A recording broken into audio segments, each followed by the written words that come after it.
मुळामध्ये बिगर दाड्या मिशाच्या नितेश राणे याला ठाकरे कुटुंबावर आणि तेजस साहेबांवरती बोलायचा बिलकुल अधिकार नाही।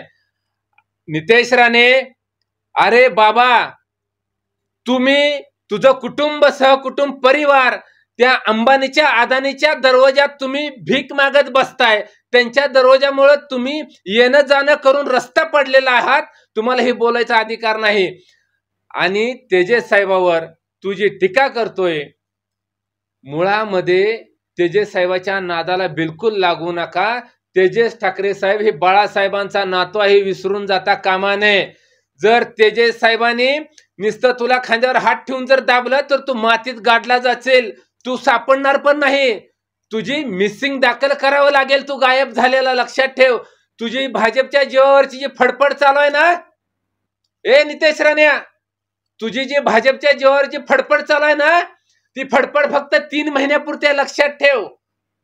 तुझी फडफड हेच आदित्य साहेब ठाकरे आणि तेजस साहेब ठाकरे तुझी पक्क उपसून काढून फेकून देतील। त्यावेळेस तुला तडपडावं लागेल, तडपडावं लागेल। तुम्ही असं म्हणताय बिगर दाढी मिशाचं, काय बिगर दाढी मिशाचं? अहो, मुळामध्ये ज्या पद्धतीनं नाच्या म्हणून हिनवलं गेलं साहेबांना, अरे नितेश राण्या, नाच्याला दाढी आणि मिशा नसती, लक्षात ठेव। तू दुसरा नाच्याच आहे, तू नाच्याची कॉपी आहे आणि तू भाजपच्या फडामध्ये नाच्याचं काम करतोय। तू नाच्याची जबाबदारी 100% पार पाडणारा तू भाजपचा नाच्या आहे। म्हणजे खरं तर सांगू का, तुझी उंची आहे का रे तेजस साहेब ठाकरे एवढे? अरे तू तेजस ठाकरे साहेबांच्या गुडघ्याला पण लागत नाही नित्या राण्या।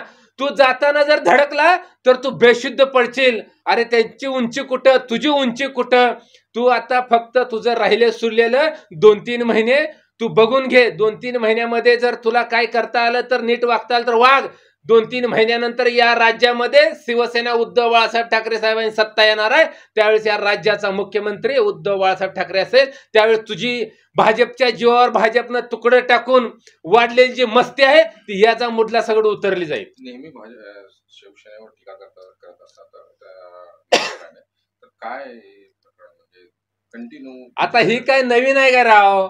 अहो, त्या राणे कुटुंबाला उद्धव साहेबावरती, आदित्य साहेबावरती, तेजस साहेबावरती, ठाकरे कुटुंबावर बोलल्याशिवाय, टीका केल्याशिवाय भाजपवाली त्यांना तुकडा टाकत नाही।